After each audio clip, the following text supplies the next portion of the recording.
अस्सलामुअलैकुम my YouTube members, welcome to the JSW concept channel. उम्मीद करती हूँ आप सब खैरियत से होंगे।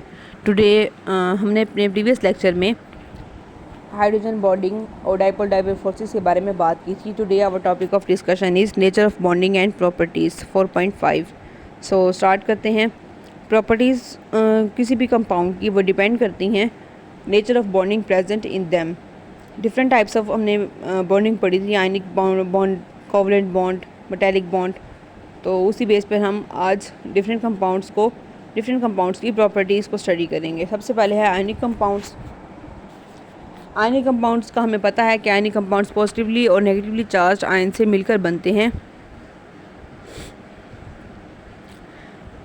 आयनिक कंपाउंड्स के अंदर हमारे पास मॉलिक्यूल्स नहीं होते, सिर्फ आयंस प्रेजेंट होते हैं। पॉजिटिवली चार्ज और नेगेटिवली चार्ज आयंस आपस में जुड़े हुए होते हैं एक सॉलिड या क्रिस्टल फॉर्म के अंदर with strong electrostatic attractive forces. अब इस अरेंजमेंट को जो होती है, जैसा कि सोडियम क्लोराइड की हमने एग्जांपल पढ़ी थी Na पॉजिटिव और क्लोराइड आयन की, तो ये इन्होंने एक नीचे क्रिस्टल लैटिस की फॉर्म में दिखाई है। इसको आप एक बार देख लें, फिगर 4.3, ये आपको ड्रॉ करनी भी आनी चाहिए। नीचे उन्होंने आयनिक कंपाउंड्स की कुछ प्रॉपर्टीज़ के बारे में बात की है कि आयनिक कंपाउंड्स नंबर 1 पे क्रिस्टलाइन सॉलिड्स होते हैं। नंबर 2, सॉलिड स्टेट के अंदर इनकी इलेक्ट्रिकल कंडक्टेंस बहुत कम होती है, लेकिन ये मोल्टन फॉर्म में या सोल्यूशन फॉर्म में इलेक्ट्रिसिटी के गुड कंडक्टर्स होते हैं। और क्यों होते हैं? Due to the presence of free ions. Number 3 point है कि इनके हाई मेल्टिंग और बॉइलिंग पॉइंट होते हैं। एग्जांपल उन्होंने दी है सोडियम क्लोराइड की, कि इसका मेल्टिंग पॉइंट 800 होता है और बॉइलिंग पॉइंट 14-13 डिग्री सेंटीग्रेड होता है। आपने MCQ में याद रखना है। As ionic compounds are made up of positive and negative charges, there exist strong electrostatic forces of attraction between oppositely charge ions, so a great amount of energy is required to break these forces. हमने ionic compounds के बारे में पढ़ा था कि ये positively और negatively charge ions के दरमियान बनते हैं और इनकी इलेक्ट्रोस्टैटिक फोर्सेस ऑफ अट्रैक्शन के अंदर बहुत ज़्यादा होती हैं, और इनको इसी वजह से इनको तोड़ने के लिए एनर्जी भी बहुत ज़्यादा रिक्वायर्ड होती है।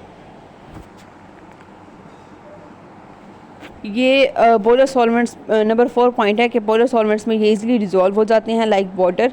इनका हाई डाइलेक्ट्रिक कांस्टेंट होता है that weakens the attraction between ions. Water has high dielectric constant, water का डाइलेक्ट्रिक कांस्टेंट बहुत ज़्यादा होता है। इसी वजह से वाटर आयनिक कंपाउंड्स को अपने अंदर डिज़ोल्व कर लेता है। नेक्स्ट हमारे पास है covalent bond, covalent compounds. Covalent compounds के बारे में हमने पढ़ा था कि ये म्यूचुअल शेयरिंग से बनते हैं, और कोवलेंट बॉन्ड आयनिक बॉन्ड की निस्बत थोड़ा वीक होता है। इसी वजह से क्यों वीक होता है? क्योंकि ये नॉन मेटल्स के दरमियान में बनता है। एग्जाम्पल उन्होंने दिया है H2CH4CO2, H2SO4, C6H12O6। अब इनका मॉलिक्यूलर मास भी कम होता है, तो इसी वजह से इनके मेल्टिंग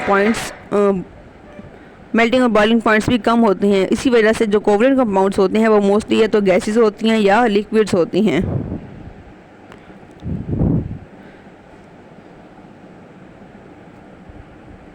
जनरल प्रॉपर्टीज़ उन्होंने डिस्कस की हैं। नंबर 1 है कोवलेंट कंपाउंड्स के मेल्टिंग बॉइलिंग पॉइंट्स लो होते हैं, इलेक्ट्रिसिटी के बैड कंडक्टर्स होते हैं,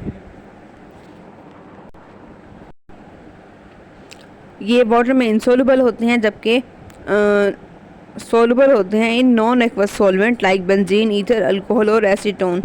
large molecules with 3 dimensional bonding form covalent crystals which are very stable and hard.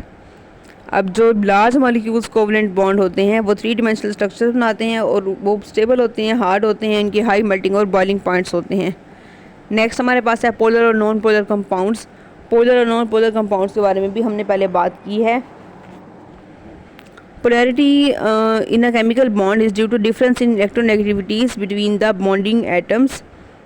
Polarity किसी भी बॉन्ड के अंदर क्यों पैदा होती है, क्यों क्रिएट होती है? क्योंकि उनके दरमियान इलेक्ट्रोनेगेटिविटीज़ का डिफरेंस होता है।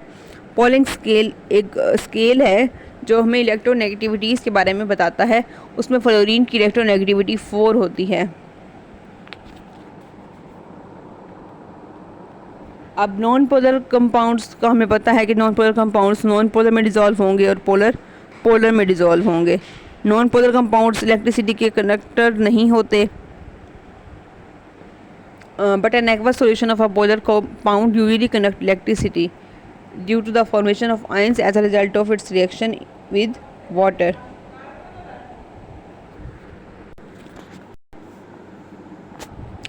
नेक्स्ट हमारे पास है coordinate covalent bond. Coordinate covalent bond की जो प्रॉपर्टीज़ होती हैं वो कोवलेंट कंपाउंड से सिमिलर होती हैं, क्योंकि यह भी आपस में शेयर्ड पेयर ऑफ इलेक्ट्रॉन की वजह से बनते हैं।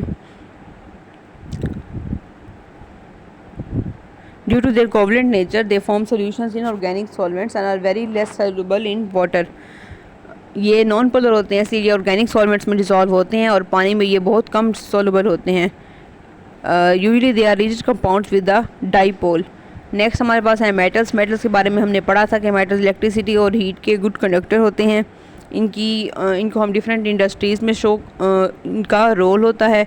इनकी प्रॉपर्टीज़ देख लेते हैं। नंबर 1 पे है कि ये मेटालिक क्लस्टर शो करती हैं। नंबर 2 पे है ये मेलिएबल और डक्टाइल होती हैं।